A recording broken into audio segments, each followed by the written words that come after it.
Deo இது. எவ்வளவு நாள் ஓட்டிட்டாங்க இந்த வண்டி வந்துட்டு பார்த்தீங்கன்னா ஒரு ஒரு 8 மாசமாவே ஆயில் இல்லாமல் அப்படியே ஓட்டிட்டாங்க. ஒரு 10,000 பக்கம் வண்டி ஓடிடுச்சு. 10,000 ஆமாம் ஓட்டிட்டாங்க. ஆயில் 2015 ஆயில் சேஞ்ச் பண்ணணும். நிறைய பேர் பார்க்க மாட்டாங்க. நம்ம ஆயில் ஊற்றிட்டு சொல்லிவிடுவோம், கவனிக்க மாட்டாங்க. இப்போ 700 1000 இப்படி ஓட்டிடுவாங்க. மாற்றி மாற்றி ஓட்டுறனால தெரியாது.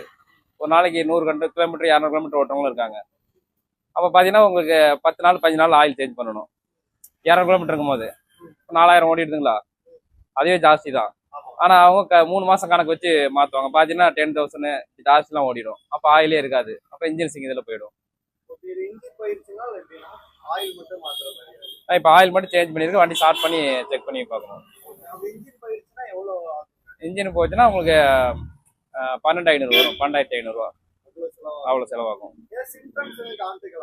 இன்ஜின் ப்ராப்ளம் ஆகும்போது ஆயில் இல்லாம இருக்கிறது. ஆயில் இல்லாமல் இருக்கிறதுக்கு சவுண்டு கேட்கும். அப்போ திடீர்னு தான் சவுண்டு கேட்கும். இப்போ நாங்கள் எங்கள்கிட்ட கொண்டு தான் எங்களுக்கு தெரிஞ்சிடும். கஸ்டமருக்கு தெரியாது. அவங்க திடீர்னு பிடிச்சி போய் ஆஃப் ஆகும்போது அவங்களுக்கு தெரியும். எதனால தெரியல, ஏதோ சின்ன ப்ராப்ளம் நினச்சிட்டு பார்த்தோம்னா ஆயில் இருக்காது. திடீர்னு அப்படியே பிடிச்சி ஓடும். அப்படியே ஓட்டுவாங்க, வண்டி சீஸ் ஆகிடும். ஆமாம், அப்போ சுத்தமாக பிஸ்டன் தெரிஞ்சிருச்சுன்னா அப்போ ஆயில் ஊற்றும் போது புகை வர ஆரம்பிச்சிடும். இதே ஓரளவு கொஞ்சம் ஆயில் இருக்கும்போது கொண்டு மாற்றினாங்கன்னா புகை இருக்காது உங்களுக்கு. ஆமாம்.